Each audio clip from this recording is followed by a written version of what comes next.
Baik, apakah suara saya sudah terdengar dengan jelas, Mas Dharma? Sudah jelas banget Mas Wildan. Kita bisa mulai Baik, podcast bisa pada kita pagi mulai hari ya ini. berarti. Ya, Baik. Assalamualaikum warahmatullahi wabarakatuh. Waalaikumsalam Waalaikumsalam warahmatullahi warahmatullahi wabarakatuh. wabarakatuh. Selamat berakhir pekan Cakramania.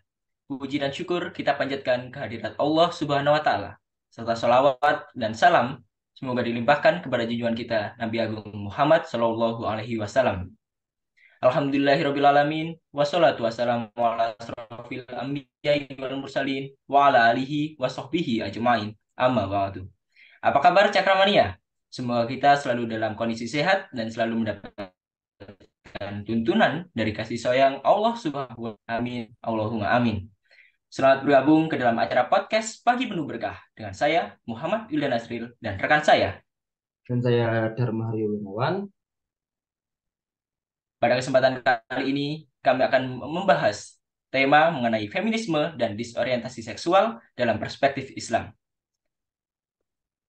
Tapi sebelum itu, perkenalkan para narasumber hebat yang akan menemani kita pada podcast hari ini. Baik, kami persilahkan para narasumber untuk memperkenalkan diri terlebih dahulu. Perkenalkan, saya Aisyah Diah Novayanti Sueb. Perkenalkan, saya Anastasia. Saya Dia Miftahul Janah. Saya Dialia Nurhayriah Sharifah. Perkenalkan, saya Intan Putri Prastyawati. Perkenalkan, nama saya Muhammad Adam Zulfikarullah. Perkenalkan, nama saya Rima Erdianti. Saya Safarina Hadianti. Saya Tanjung Aditya juga. Saya Zulaika Intan. Baik, terima kasih para narasumber yang sudah mengenalkan diri pada podcast pagi kita ini. Nah, di sini kita kan membahas feminisme dan disorientasi seksual dalam perspektif Islam nih. Seperti yang kita tahu, masalah feminisme ini kan masih belum selesai ya hingga sekarang. Secara singkat, feminisme diartikan sebuah doktrin atau gerakan yang menganjurkan persamaan hak antara laki-laki dan perempuan di bidang sosial, politik, dan ekonomi. Nah, apa sih feminisme ini menurut Islam? Gimana itu pengertiannya? Mungkin dari narasumber pagi ini, mungkin ada yang tahu atau mau berbagi ilmunya tentang feminisme dalam sejarah pra-Islam ini. Izin menjawab. Ya. Dipersilahkan, Mbak Dia. Silakan. Islam memandang seseorang bukan melalui gender dan etnisnya, tetapi Islam memandang seseorang melalui ketakwaannya kepada Tuhan. Jadi dalam Islam, kedudukan antara laki-laki dan perempuan ini sama. Oh, jadi memang dalam Islam, Mas Dharma, kedudukan antara perempuan dan laki-laki itu sama. Kesetaraan gender ya. Iya, berarti kesetaraan gender. Berarti feminisme itu kan berarti persamaan antara laki-laki dan perempuan gitu ya. Ya. Mungkin ada yang menambahkan nih dari teman-teman Izin narasumber. menambahkan. Oh iya, dari Oh, Mbak baik. Ana. Menurut beberapa sumber yang saya baca, Islam ini tidak sepenuhnya setuju dengan konsep feminisme karena Islam memandang perempuan dan laki-laki itu kodratnya berbeda. Perempuan dan laki-laki itu ada yang untuk saling melengkapi. Kedudukan-kedudukan antar gender ini dalam beberapa aspek, bukan dalam semua aspek. Begitu. Jadi ada dua jawaban yang berbeda dari Mbak Diah dan Mbak Ana. Mungkin ada sanggahan dari Mbak Diah ya. Sepertinya Mbak Ya, Diah ini boleh, Mbak masih Dia, dipersilakan. yang dijawab Mbak Ana. Ya, izin menyanggah. Kalau menurut beberapa data yang aku baca, justru Islam tidak setuju dengan konsep feminisme. Karena seperti yang tadi dikatakan, Islam memandang perempuan dan laki-laki memiliki kodratnya masing-masing. Sama-sama memiliki hak dan kewajiban, tetapi tidak serupa. Contohnya kodrat perempuan untuk mengandung dan melahirkan. Dalam salah satu paham feminisme, Perempuan diberikan kebebasan untuk memilih mengandung atau tidak, sehingga dilegalkannya tindak aborsi. Hal ini tentunya sangat menyalahi aturan Islam. Selain itu, dalam paham ini juga dilegalkannya tindakan penyimpangan seksual, karena tidak adanya batas antara kedudukan perempuan dan laki-laki. Seperti itu. Oh, benar juga ya dari eh, pendapat dari Mbak Dia ini. Ya benar sih kalau eh, nggak ada batasannya dari kedudukan perempuan sama laki-laki. Nah, tapi gimana nih dari Mas Wildan ya? Gimana ya Mas Wildan? Konsep gender dalam feminisme Dari kedua gitu. narasumber tadi memberikan perbedaan yang cukup signifikan, tapi itu poin-poin yang patut kita garis bawahi. Dan memang dalam Islam kesetaraan gender tidak ada. Jadi kayak perbedaan antara laki-laki dan perempuan itu sama ya. Tidak ada perbedaan di Hmm, antara keduanya, yang membedakan hanyalah amalnya gitu Mas Dharma. ya benar sekali. Ya, kita lanjut ke pertanyaan selanjutnya aja ya Mas Wildan. Iya, boleh. Gimana sih konsep gender dalam feminisme? Tadi kan udah dibahas nih tentang dasar-dasar feminisme dalam Islam atau secara umum. Mungkin Iya. sekarang gender dalam feminisme. Gimana tuh? Izin menjawab, Oh, dari Mbak Ana lagi. Silahkan Mbak Ana. Silakan mana? gender merupakan suatu hal yang mutlak.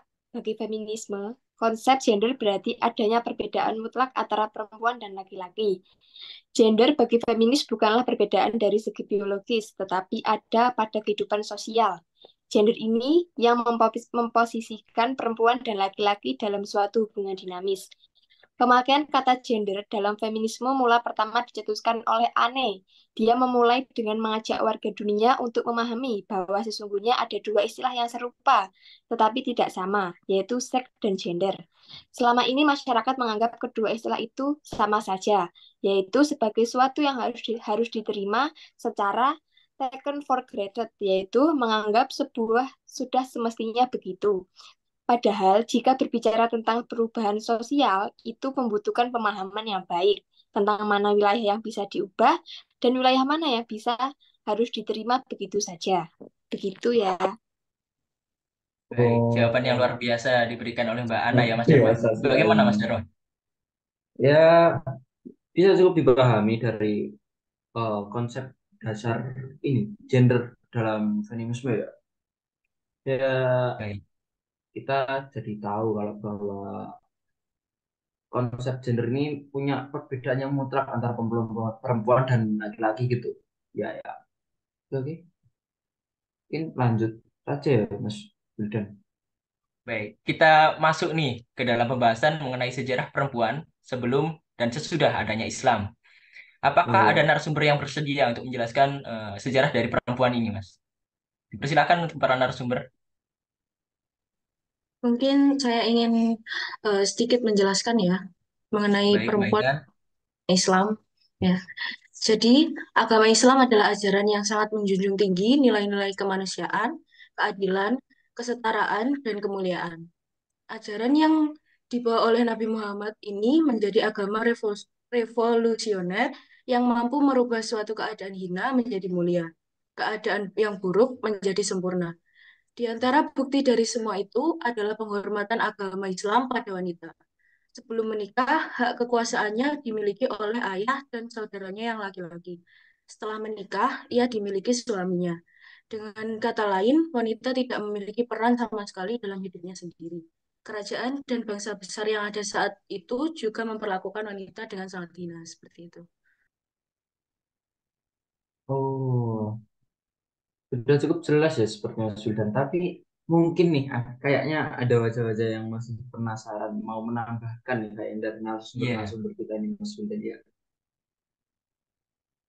Izin menambahkan, Oh, dari Mbak Sulaika Hingga. Silakan apakah ada lanjut narasumber yang aja. Dan izin menambahkan jika perempuan ketika sudah datangnya Islam. Jadi karena adanya perlakuan yang tidak manusiawi seperti itu, Islam datang dengan membawa ajaran dan program-program kemanusiaan, termasuk mengangkat derajat wanita dan memberi hak kebebasan kepada mereka. Islam memberikan hak-hak istimewa kepadanya sesuai dengan fungsi dan kedudukannya. Wanita dan pria berasal dari keadaan yang sama, dan mereka pun mempunyai balasan yang sama pula di sisi Allah. Sekian. Oh, Baik, jawaban yang gitu. luar biasa diberikan oleh Mbak Zulaikha Ya Intan, Mas Dharma sebenarnya ya. ya saya tadi bertanya-tanya. Ternyata sudah terjawab dari Mbak Zulaikha Intan ini. Saya tadi bertanya-tanya apakah perbedaan hak dari laki-laki dan perempuan itu berbeda. Ternyata juga memiliki kesamaan juga ya ternyata. Iya, Hmm, betul sekali Mas iya, Dharma. iya. Saya tadi soalnya bertanya-tanya juga. Iya, Gimana? Apa kita langsung aja nih masuk ke tema berikutnya, kesetaraan boleh, gender. boleh. Al-Quran ini kan Iya, ini Islam kita pasti ada memiliki kaitannya dengan pertanyaan yang menarik ya Mas Dharma ya untuk para iya narasumber-narasumber pasti. kita ini. Mm-mm. Bagaimana sih cara memberikan pemahaman nih kepada masyarakat tentang kedudukan Islam dan perempuan dalam Islam? Gitu Mas. Iya, iya cara kita memberi pemahaman tentang ini kesetaraan gender, kedudukan Islam dan perempuan dalam Islam. Mungkin ada narasumber dari kita ini, mungkin ada yang bisa mau menjawab, mungkin dari Mbak Safa yang sedang diam-diam ini mungkin ya jawabannya sangat luar biasa atau Mas Tanjung dan Mas Adam yang mau senyum-senyum ini bisa menjawab dari Dipersilakan para narasumber cara hebat untuk kita memberikan jawaban yang langsung menarik atau pemahaman ke masyarakat gimana sih tentang kedudukan nah, Saya dan izin perempuan dalam Islam. menjawab. Oh, oh Mbak boleh Intan Mbak juga. Intan. Silakan, Mbak Intan.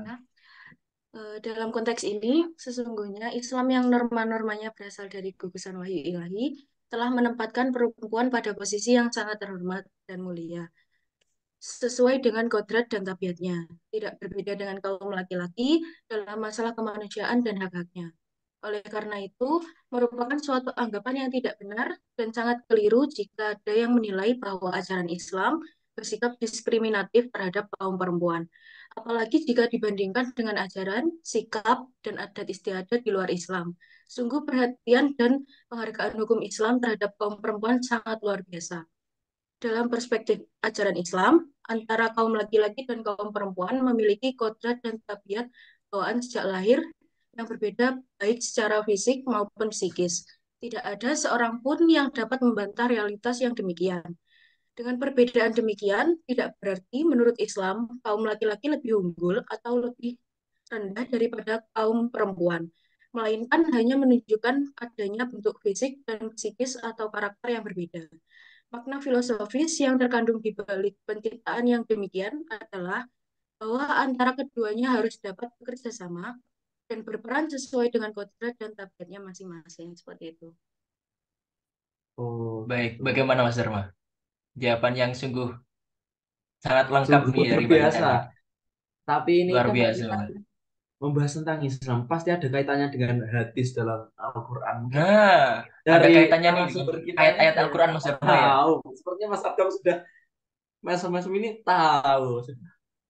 Ya, Sudah tadi kan Izin paham sudah menjawab, betul Mas. dijelaskan tentang nih. hadis-hadis dalam Al-Quran ini. Silakan Mas Adam. Boleh sih, Apa boleh, isi boleh, hadis boleh, Izin ini? boleh, menjawab. Mas Dharma.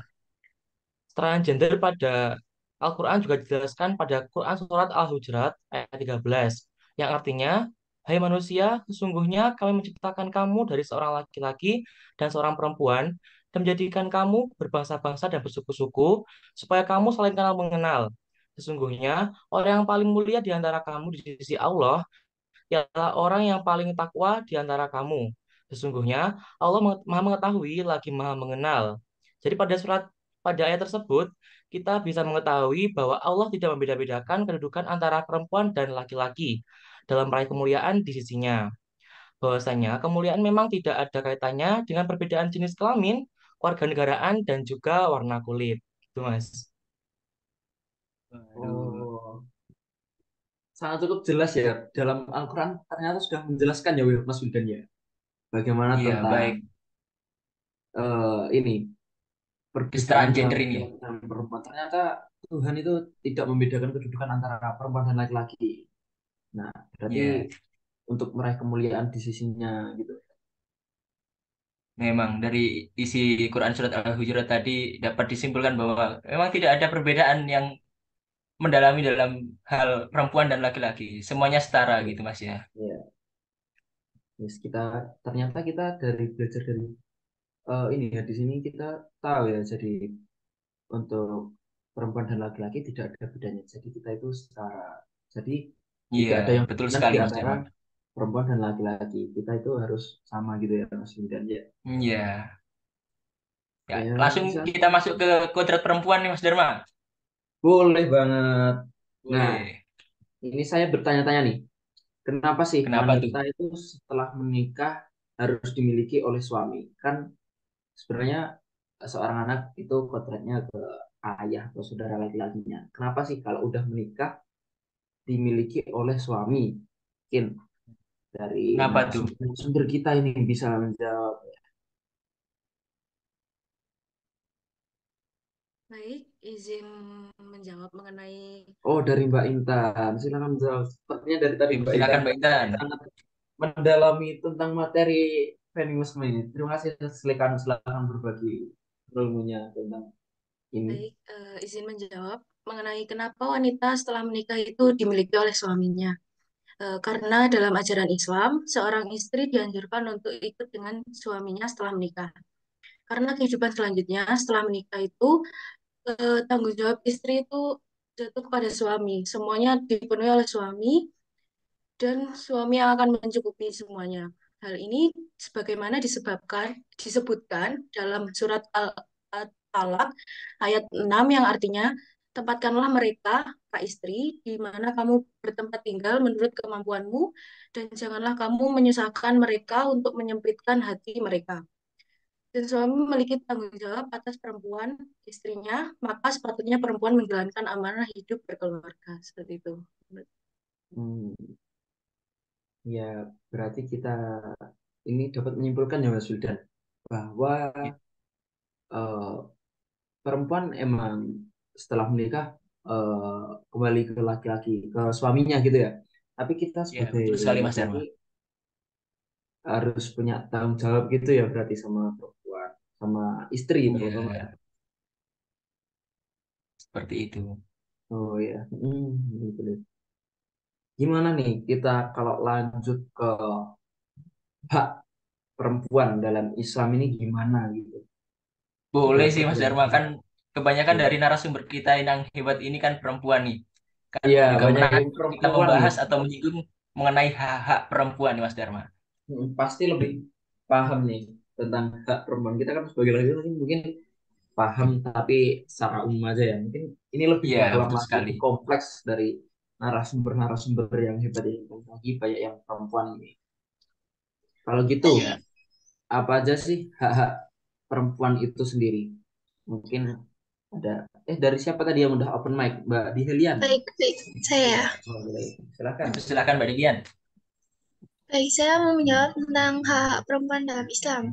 Jadi hak perempuan dalam Islam itu ada hak mendapatkan pendidikan, hak mendapatkan mahar dan nafkah, hak meminta cerai apabila telah cukup syarat-syaratnya, dan kalau diteruskan akan menimbulkan kemudaratan, hak dalam bidang kewarisan, dan hak materi.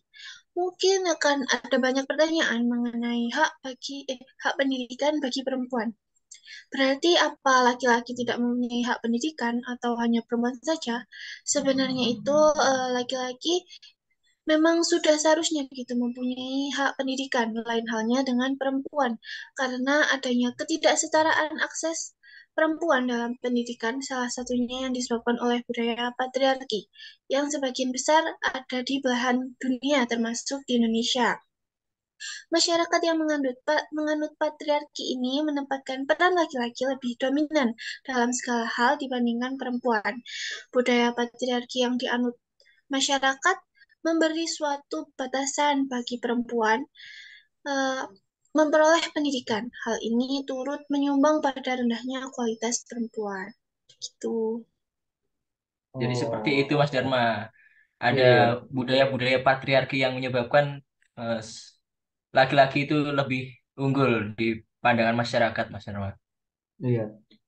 Tapi saya pikir tadi itu ternyata saya pikir tadi itu perempuan aja yang mendapatkan hak-hak seperti itu. Ternyata laki-laki juga bisa mendapatkan hak-hak seperti itu ya. Iya Mas Hmm, Dharma. Jadi ya memang setara untuk zaman sekarang ini Mas Dharma ya. Kita menjunjung tinggi kesetaraan gender tersebut. iya, benar sekali. Sudah cukup kompleks sih jawaban dari Mbak Mbak Dina. Di Helian ini tadi ya. Iya, Nah, nah, gini Mas Wildan, sebelum kita baik. berganti ke materi, karena zaman kita ini kan udah berkembang ya, udah di era Iya, digital, sudah udah maju banget nih ya. modern. Ya, Hmm, sekarang kan muncul nih kayak berbagai isu-isu feminisme. Nah, apa sih yang kita perlukan untuk menghindari isu-isu feminisme ini? Mungkin caranya gimana atau cara kita menghindari isu-isu ini gimana sih? Mungkin dari narasumber kita ini ada yang tahu. Sepertinya Mas Tanjung Mas ini. Tanjung ini diam-diam saja dari tadi mau menjawab. Iya, Punya silakan Mas ilmu Tanjung. tentang cara menghindari. Silakan Mas Tanjung. Jadi sini menjelaskan hal-hal yang perlu kita hindari isu-isu feminisme. Sebenarnya itu nggak cuma menghindari, juga bisa mencegah juga bisa, Mas. Baik, Hmm. bagaimana itu Mas Tanjung? Kita bisa melakukan penyadaran dan pembentukan perilaku menuju perilaku sadar dan peduli sehingga di sini terdapat peningkatan kapasitas diri untuk menciptakan masa depan yang lebih baik. Pada tahap ini dimaksudkan untuk membuka keinginan dan kesadaran masyarakat akan kondisinya saat itu dan dari situ diambil strategi terbaik yang bisa menjawab keadaan dan memperbaikinya. Kita juga bisa melakukan transformasi kemampuan berupa wawasan pengetahuan, percakapan keterampilan agar terbuka, terus dan memperbaiki keterampilan dasar sehingga dapat mengambil peran di dalam pembangunan. Dalam langkah ini perlu adanya sesuatu proses belajar dan saling berpartisipasi serta bergerak dari objek menuju subjek sehingga tidak selamanya menjadi pengikut tapi bisa menjadi pencetus, penggerak dan juga sebagai contoh. Nah, itu, Mas. Jawabannya luar Oh, biasa nih Mas Dharma dari Mas Tanjung. iya. Berarti ini ya kita bisa melakukan kayak penyadaran atau pembentukan perilaku gitu ya menuju perilaku yang Iya. sadar dan peduli gitu terhadap masyarakat kita ya. Terus, Nah, mungkin ada yang mau menambahkan dari Mas Tanjung ini. Sepertinya Mau menambahkan jawaban dari narasumber sebelumnya. ya Mbak Baik, Aisyah. Mbak Silahkan. Aisyah ya. Dipersilakan Mbak Ya, Aisyah. untuk menghindari isu-isu tersebut, peningkatan kemampuan intelektual dan keterampilan bisa dilakukan. Lewat tahap ini, perempuan diajak untuk terus-menerus mau belajar dengan keterampilan, bakat, dan minat yang ia miliki, sehingga dapat melahirkan inovasi-inovasi yang terus berkembang dan pada akhirnya bisa mandiri serta berkontribusi dalam pembangunan. Langkah-langkah ini bisa mewujudkan gerakan feminisme yang komprehensif, utuh, kreatif, inovatif, dan mampu mewujudkan cita-cita bangsa Indonesia untuk mensejahterakan seluruh lapisan masyarakat. Seperti itu. Wah, sangat melengkapi Iya. sekali ya Mas Wildan jawaban dari Mbak Jadi Aisyah. dibutuhkan kayak peningkatan kemampuan intelektual dan keterampilan bagi perempuan Mas Dharma. Gitu. Oh iya, untuk Iya. menambahkan inovasi-inovasi yang terus berkembang di zaman perkembangan ini ya. Iya. Baik, Oke, baik. terima kasih atas jawaban dari Mbak Tanjung dan Mbak Aisyah tadi. Sudah cukup Iya, jelas ya Mas Dharma? cukup jelas Karena banget. pembahasan eh, karena pembahasan mengenai perempuan dan feminisme sudah selesai, maka kita akan berlanjut nih masuk ke dalam materi disorientasi seksual dalam Islam. Pada materi ini kita akan membuatnya menjadi sesi full tanya jawab nih Mas Dharma. Ya kayak sharing session gitu aja ya Mas Wildan ya. Ya, Ini kan betul sekali Mas Dharma. dari narasumber-narasumber kita kan punya ilmu-ilmu yang sangat paham sekali tentang disorientasi seksual dalam Islam ini. Gimana sih eh, perbedaan atau konsep-konsep dasarnya gitu ya. Kita buka sesi tanya jawab aja, sharing session aja, guys. Boleh nih, Yuk, mungkin sebagai pembuka sesi ini, boleh mungkin silakan. ada dari Oke. narasumber yang ingin bertanya. Silakan. Saya izin bertanya. Oh, dari Mbak Safa, silakan Mbak Safa. Biasanya orang-orang yang melabeli dirinya sebagai kaum LGBT, pas kita menasehati mereka, mereka itu pasti bakal bilang kalau mereka sudah seperti itu sejak lahir. Tapi menurutku LGBT itu kelainan atau penyakit sih. Nah, menurut kalian LGBT itu sebenarnya bagaimana? Apa emang benar bawaan lahir atau malah sejenis penyakit? Mohon tanggap aja teman-teman. Makasih. Ya, dari teman-teman Ya, ini ini bisa luar biasa menjawab nih Mas ya Dharma ada dari Mbak pertanyaan Saya Safa mau tadi. yang sangat cukup berbobot ini dari Mbak Safa ya. saya Iya, mau menanggapi pertanyaan atau pernyataan tadi dari Mbak Safa. boleh Mbak Saya Aisyah, setuju dengan dipersilakan. Mbak Safa bahwa LGBT itu sebenarnya bukan kelainan, tapi itu sebuah penyimpangan. Bisa dikatakan itu penyakit gitu loh.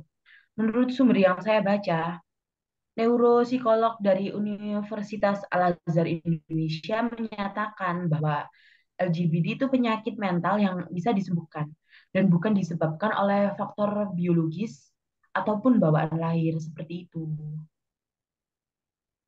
Ada Oh, adapun faktor eksternal yang mempengaruhi LGBT tersebut seperti absolut terhadap peristiwa dengan contoh seorang perempuan yang memiliki latar belakang, mohon maaf nih ya, broken home, si keluarga ini tak mau mendengarkan dia, akhirnya perempuan ini merasakan afeksi bukan berasal dari keluarga, melainkan dari sahabat sesama wanitanya.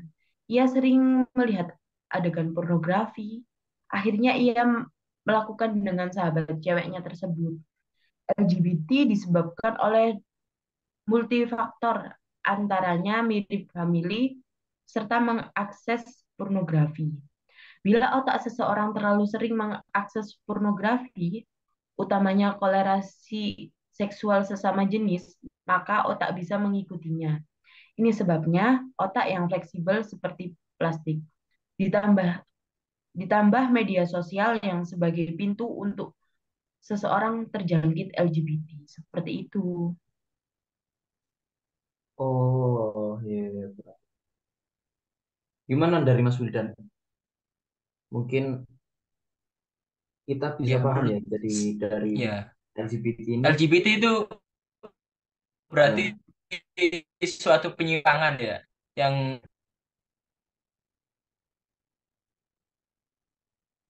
ya, mohon ya maaf, benar penyimpangan. sinyal Tapi saya. kalau menurut saya nggak mungkin ya kita dari lahir Ya, itu bahwa nggak mungkin kita bawa dari lahir bisa langsung LGBT atau gimana.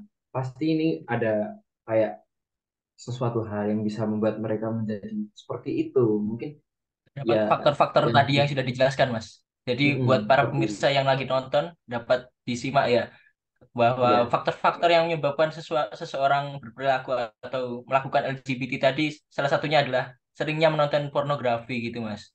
ya Dan bisa jadi itu pun mungkin akan karena merusak otak gitu, Mas ya. benar banget itu karena juga ada hal lain yang mungkin bisa mempengaruhi itu menjadi LGBT. Mungkin kan ada kayak penyakit mental gitu ya Mas Wildan ya. Benar tadi dari Mbak Aisyah. Sekali. Soalnya juga gitu. Gimana Mbak Safa sudah terjawab dari Mbak Aisyah? Udah. Oh, baik Sudah. dong. Baik, bisa kita lanjut aja nih ya Mas Wildan. Boleh, Mas Dharma. Gimana sih kan kita itu eh, tadi kan membahas tentang orientasi seksual. Gimana sih cara Betul kita sekali. sebagai masyarakat muslim nih ya, kita kan muslim semua ya, insya Allah, untuk mendekati dan menasihati orang-orang seperti mereka yang dengan disorientasi seksual tadi. Gimana sih? Tanpa ini ya, tanpa memojokkan atau menindas kaum-kaum seperti itu. Mungkin ada kita menasihati atau mendekati. Mungkin ada yang bisa menjawab nih gimana caranya gitu.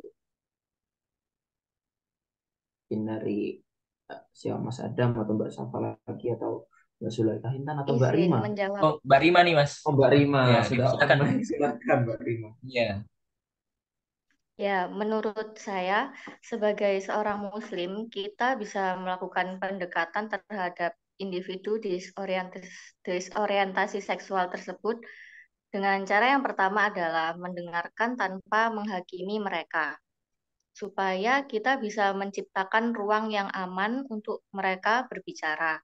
Lalu selanjutnya kita bisa memberi nasihat dengan baik dan penuh kelembutan tanpa merendahkan mereka atau memaksakan pandangan mereka. Karena di dalam Islam sendiri kita diajarkan untuk tetap saling menghormati dan menyayangi sambil memegang teguh prinsip-prinsip moral agama gitu. Baik. Iya. Bagaimana Mas Dharma? Sudah cukup puaskah gitu Mas? Udah cukup sih. Jawaban Ya, dari Mbak kita Rima emang ini. harus dengan sabar, dengan lembut untuk mendekati dan ngasih nasihat lebih, terutama kita untuk ngasih edukasi nih ke depannya, bahayanya Iya. gimana tentang Yang penting nih Mas, LGBT gimana. tanpa merendahkan mereka itu Mas. Ya, benar, tanpa mengajarkan atau merendahkan gitu. Jadi Gimana dengan mungkin ada kelembutan yang gitu Mas. Mm-mm. Mungkin ada yang mau bertanya lagi tentang seputar disorientasi ini.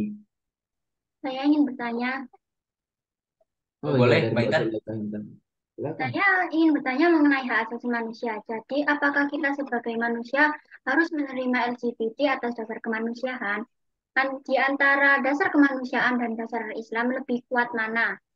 Mohon tanggapannya. Terima kasih. Wah, pertanyaan Baik. cukup berbobot nih. Mungkin ada yang bisa menjelaskan apa sih dari manusia harus menerima LGBT atas dasar kemanusiaan, atau lebih kuat dasar kemanusiaan atau dasarnya Islam gitu. Dasar Islam. Ya, Saya izin menjawab lagi. Mbak Rima lagi. Boleh. Silakan Mbak Rima. Ya, sebenarnya jawaban tersebut tergantung pada setiap pandangan orang. Namun, saya memilih dasar Islam untuk tidak menerima LGBT karena di dalam Islam itu sendiri kaum LGBT tidak diterima sampai-sampai diberi azab seperti kaum Nabi Lut. Oh, jadi kembali sepertinya kayak kembali ke kita masing-masing aja. Tapi kita sebagai umat Islam tadi kita harus lebih kuat ke dasar-dasarnya Islam gitu ya. Sebenarnya nggak apa-apa sih kalau kita menghormati dan menghargai aja ya. Tapi kembali lagi ke dasar-dasarnya Islam tadi, bahwa eh, Islam tidak menerima LGBT karena itu tadi, di dalam Islam sendiri kan kaum LGBT tidak diterima sampai sampai sampai diberi azab seperti kaum Nabi Lut tadi ya Mbak Rima ya. Baik, sepertinya waktu Sudah sudah cukup. hampir selesai Mas Wildan. Iya. Mungkin cukup sekian ini materi-materi yang diberikan tadi, sudah hebat sekali Mas Wildan ya. Sangat-sangat hebat jawaban-jawaban dari para narasumber kita, Mas. Ya, benar Jawaban yang sekali. berbobot dan bermutu Dan juga ya, Mas Dharma. terima kasih ya. Ya, terutama untuk mengedukasi para penonton kita nih yang sangat berbahagia Hmm. sekali. Mungkin sudah mendapatkan ilmu materi-materi yang dari narasumber yang kita undang pada pagi hari ini. Terutama edukasi tentang ini, disorientasi seksual ini Feminisme. yang baru. Oh ya, Oh, baik, bisa kita tutup aja Mas Wildan. baik. Terima kasih untuk para narasumber yang telah hadir menyempatkan waktunya untuk podcast pada pagi hari ini, serta teman-teman sekalian yang sudah menonton atau menyimak isi podcast ini. Semoga apa yang kita podcastkan ini dapat bermanfaat untuk kita semua. Pak Hasan Baik, bertemu Mbak Asih.